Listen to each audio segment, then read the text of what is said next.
Remember, I talked about the three members of that Tennessee office that got removed because of their behavior. Well, they're going to talk about it in just a few moments. And this is going to be, okay, what happened in reality, not in someone's feverish delusion when you think with your emotions and not with your brain. Tennessee Republicans are being accused of racism after the state's legislature voted yesterday to expel two black lawmakers who took part in gun control protests inside the State House last week and not their white colleague.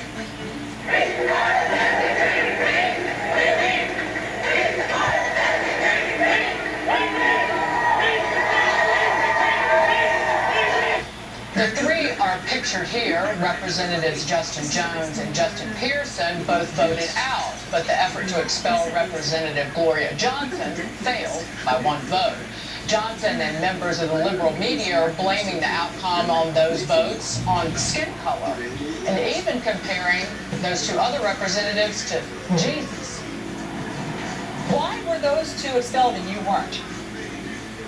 Well, I think it's pretty clear I'm a 60-year-old white woman, and they are two young black men. For these Republicans in Tennessee to do this, and for them to be so evangelical and as Bible thumping as they are, to not realize the irony in trying to expel three today on the eve of the day tomorrow when three were crucified.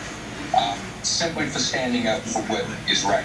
What the racism comes from, this is just one of those rare situations where white people are getting to see it out in the open just how desperately they hate us.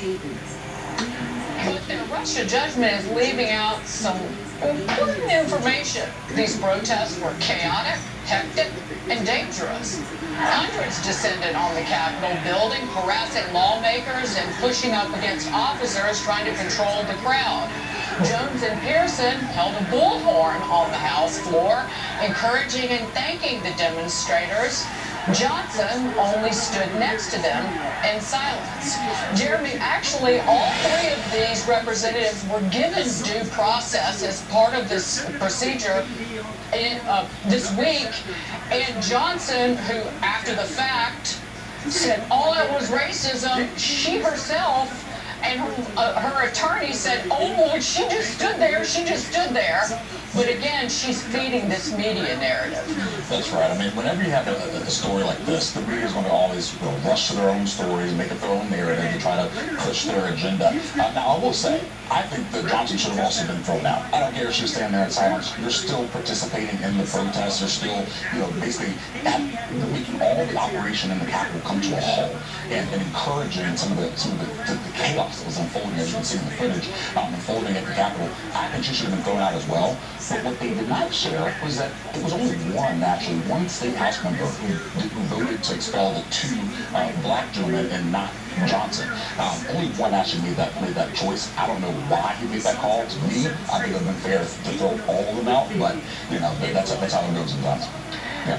But the media narrative, Emily, was, well, you were just exercising your right to free speech, and you were just violating a little procedure here. But again, if it was on the other foot, and those individuals were Republicans or conservatives, the narrative would have been crying to the heavens that this was a threat to democracy. That's right, and if the argument is sort of the sanctity of a legislative body, of how dare you be able to remove someone so easily, then why wouldn't that same argument apply when chaos is unfolding in the lobby? Why wouldn't then those members be held to the highest standard standard of decorum.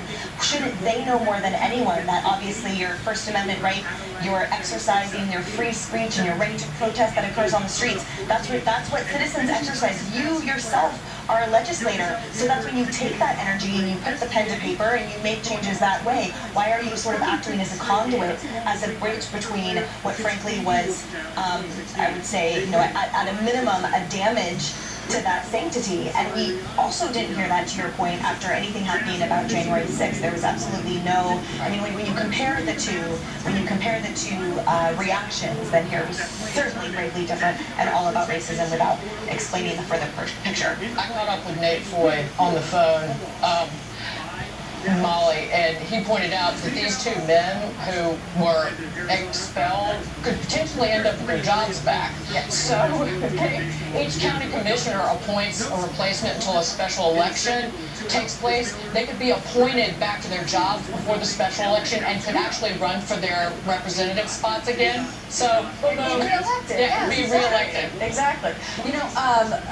One of the challenges I think Republicans that voted these two gentlemen out is, as one of them points out themselves, what Representative, or I should say former Representative Jones, depending on where that stands right now, they thought they won today, but they don't realize what they started, Jones said. They started a movement they can't stop. So I think Republicans, and the fact that this has happened, may have created a very interesting situation that will go on. As you mentioned, Dagan, we may see these young men right back there in the law office. And I think one of the challenges with the coverage of this story is when you read the articles, you don't see the context of that video.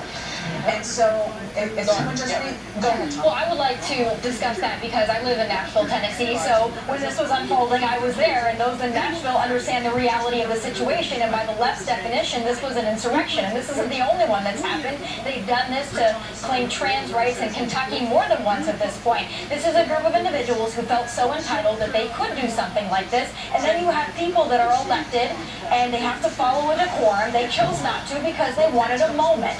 These two legislators and the third wanted a moment, and that to them superseded their responsibility to hold that decorum. This has nothing to do with race. The media's coverage of this is as we would expect, but I'll also say this, as the person that lives in Tennessee, they might think this is going to cause some big ripple effect. Exactly what I was saying. This has nothing to do with race. They chose to create chaos. They chose to do that. And she's right. Okay, now I get a more clear understanding. She stood by and let it happen. She stood by and let it happen. And she's just as guilty as the other two. This across the country. Swimming champion Riley Gaines, the latest to be ambushed and not just screamed at. She says she was physically assaulted. It was frightening. And that is next.